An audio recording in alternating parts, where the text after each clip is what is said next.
Dito sa Vietnam, let's go!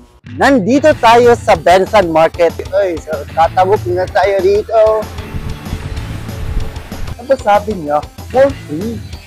Ha? Free. Good morning, Vietnam. So, may ina muna yung boses natin kasi may natutulog pa sa ibang dormitory dito. So, yung itinerary natin ngayon ay una, pupunta muna tayo sa concert venue para bibili tayo ng merchandise. Pero ngayon, 6 a.m. in the morning, pupunta muna tayo ng Bentan at yung malapit na park para mag-picture-picture muna tayo. Tapos pabalik para magkain, maligo at pupunta na doon sa concert venue. Tara, let's go!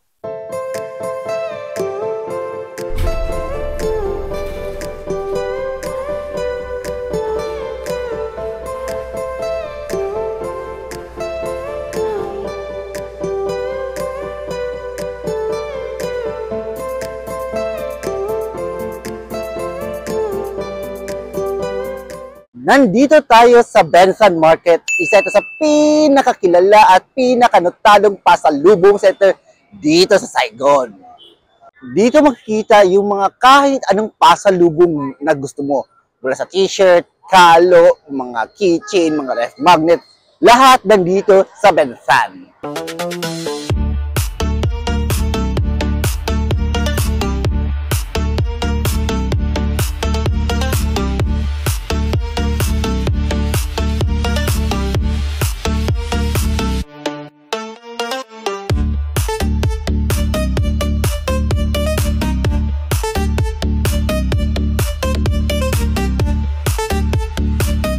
So, kakatapos lang natin mag-picture-picture dito sa Bensan Market. Kaya ngayon, babalik tayo sa hostel para maligo. Yee! Oo, okay na. At syempre kakain, then pupunta na tayo sa next nating destination. Let's go! So, sa pinagstayan nating hostel, ay meron tayong free breakfast. So, meron silang options to choose from. So, pinili ko ay yung beef noodles plus beef.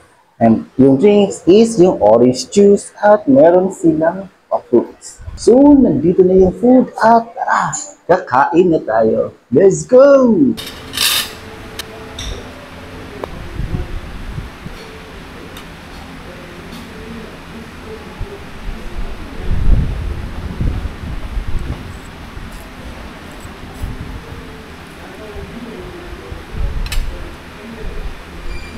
Lamig kayo.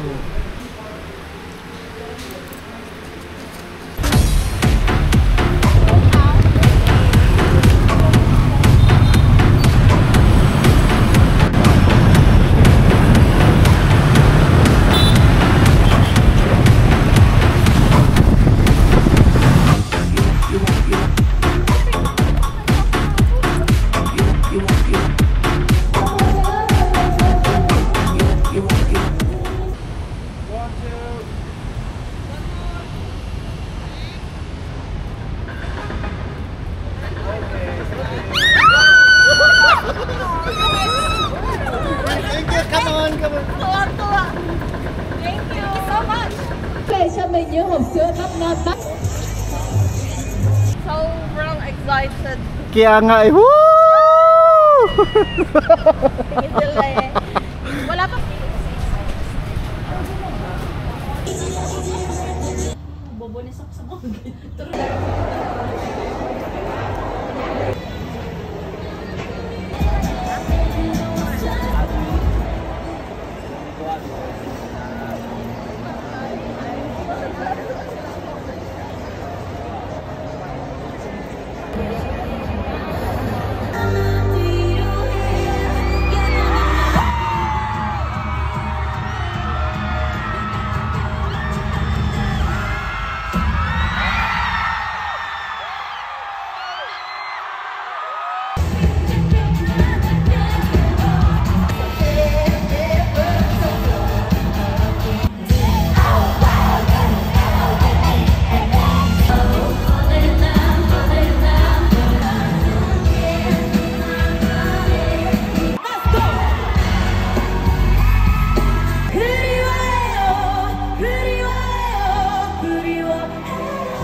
So, good morning Vietnam. And kagabi nanood tayo ng 21 concert. So, mahina lang yung boses natin kasi nandito tayo sa hostel at natutulog pa yung ibang mga guest dito. Grabe, napaka-surreal experience ng 21 concert. Yung ilang taon ko siyang pinapanood sa MV. Pero kagabi ko na siya nang narinig. Grabe, ang saya guys, ang saya. Grabe. To the fact na dito sana yung concert na papanoorin ko. Pero may isang blackjack na hindi nakasipon. Kaya yung ticket binigay niya sa akin. Ganun ako kaswerte. Grabe. Hindi pa nagsisigil sa akin yung nangyari. Kasi dapat nga, day 2 ngayon ako manonood ng concert. Pero kagabi, na-experience ko na siya. Grabe, ang saya. Grabe. Hindi pa rin ako naka-move on sa nangyari kagabi, guys. Grabe. I love you, Vietnam. I love you, 21. Asyong. Grabe. So, magra-rice muna tayo ngayon. Kay gusto ko na makakain ng rice. Okay. Thank you. Hi! Yun. So, syempre, meron silang fruits dito.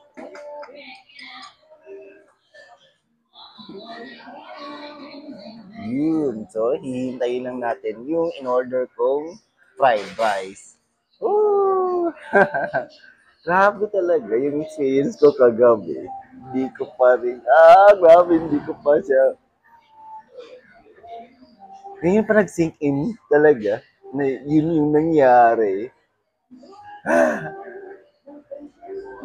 Yung nangyari kasi, supposedly, kahapon, pumunta ako sa concert venue para bibili ng merchandise. Yun talaga yung goal ko. Tapos magbaba ko mula pagsakayin ng Grab. Merong Pinoy na nagpipicture sa arko ng 21. Kaya yun, pumunta ako na, baka gusto niyo yung picturean ko kayo? Yun. The moment na sinabi ko yun, pumayag. Tapos yun, na-picture. Tapos meron pala silang fandom na pupunta dito sa Vietnam. Meron talaga silang GC. Iyon. So, na-meet ko yung ibang mga blackjacks doon. Tapos, kumuha ng merchandise, pakilala, tapos sa video, parang ganun. Tapos nananghalian, tapos doon sa pananghalian, doon niya in-open up na meron palang isang kasamahan nila na hindi nakapunta. Kaya tinanong niya sa akin, kanong day ako na pupunta na concert? Sabi ko day 2. Then, sabi niya, if ever what if ibibigay ko na lang sa iyo yung ticket? Tapos sabi ko, wala naman akong pang extra. So, paano ako makabahayan? Yung budget ko is tama lang for the concert and experience dito sa Vietnam. Tapos sabi niya, for free. Ha? Free? So yun. Walang dalawang isip, pinansit ko lahat sa itineraries ko para pupunta sa Day 1 concert. Grabe! Yun na. Umuwi, nagbihis, tapos naka-attend ng concert. Hi! Thank you!